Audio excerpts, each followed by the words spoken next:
ভক্তির সংমিশ্রণে কল্যাণপুরে সরস্বতী পূজা। বিদ্যার দেবী সরস্বতীর আরাধনায় মেতে উঠেছে কল্যাণপুরের বিভিন্ন বিদ্যালয়।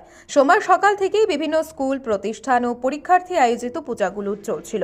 শিক্ষক, শিক্ষিকা, ছাত্র ছাত্রী এবং অভিভাবকদের মিলিত প্রচেষ্টায় পুজোর কার্যক্রম সুষ্ঠুভাবে সম্পন্ন হচ্ছে।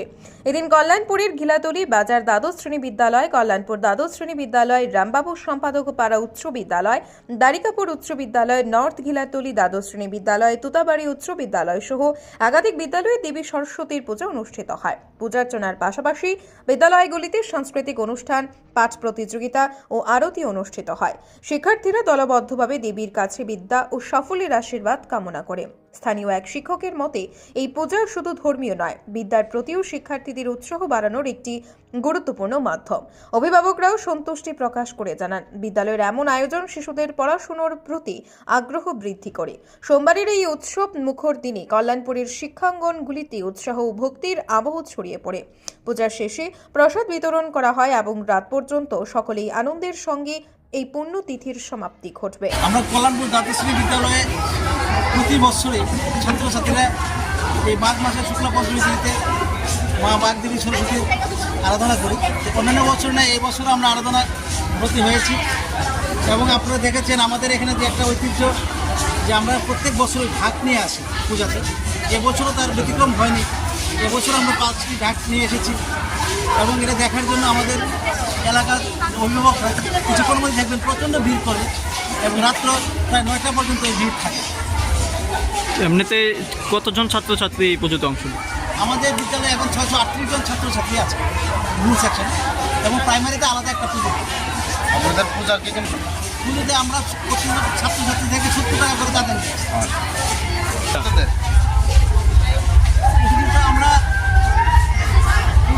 এই পুজো করে আসে এবং আমাদের একটা ভুল ধারণা যে এই পুজো করলে বাগদেবী সরস্বতীর আরাধনা করলে ছাত্রছাত্রীদের পড়াশোনা ভালো হয়, ওইভাবে আমরা পুজো করছি।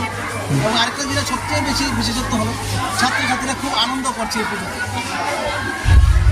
এমনিতে প্রসাদ টসাদ কি আয়োজন থাকে আপনাদের? প্রসাদ আছে আমাদের, বিভিন্ন ধরনের ফলমূল এবং চিরা মাখা আছে এবং আজকে আমরা খিচুড়ির আয়োজন করেছি। আমাদের ওই ডাইনিং রুমে খিচুড়ি রান্না হচ্ছে এবং আমরা পুজোর পরে, পুজোর দিন হয়তো সব ছাত্রছাত্রীরা আসতে পারে না, আমরা পুজোর পরে আরেকদিন একটা স্পেশাল ডেট করে ছাত্রছাত্রীর মধ্যে প্রসাদ বিতরণ করি। আপনার নাম? আমার নাম প্রদীপ দেবনাথ, আমি এই বিদ্যালয়ের টিচার কাউন্সিল সেক্রেটারি। আমাদের হিন্দু ধর্মে একটা ছাত্রছাত্রীরা আছে যারা বিদ্যার্থী মানে হচ্ছে তাদের কাছে একটা বরদান। বিদ্যার্থীদের পড়াশোনা করা, যারা শিক্ষার্থী আছে যারা পড়াশোনা করার জন্য কারোর কাছে যদি কোনো কিছু চাইতে হয়, কাকে চাইবে তার জন্য ভগবতী ব্রহ্মার যিনি পত্নী বাগদেবী সরস্বতীকে আমরা পুজো করে থাকি। ছাত্রছাত্রীরা আসার জন্য এই পুজো কোন তিথিতে করা হয়?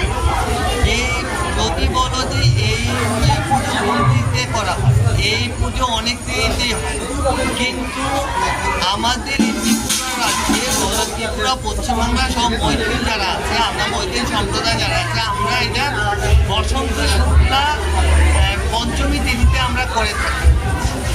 ওটা মাঘ মাসের শুক্লা পক্ষের পঞ্চমী তিথি। কোন জায়গায় আপনার বাড়ি? কি নাম? কত বছর ধরে এই পুজোর সাথে জড়িত?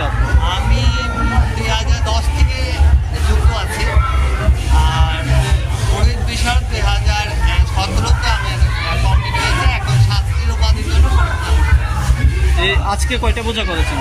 একটা একটাই করেছেন।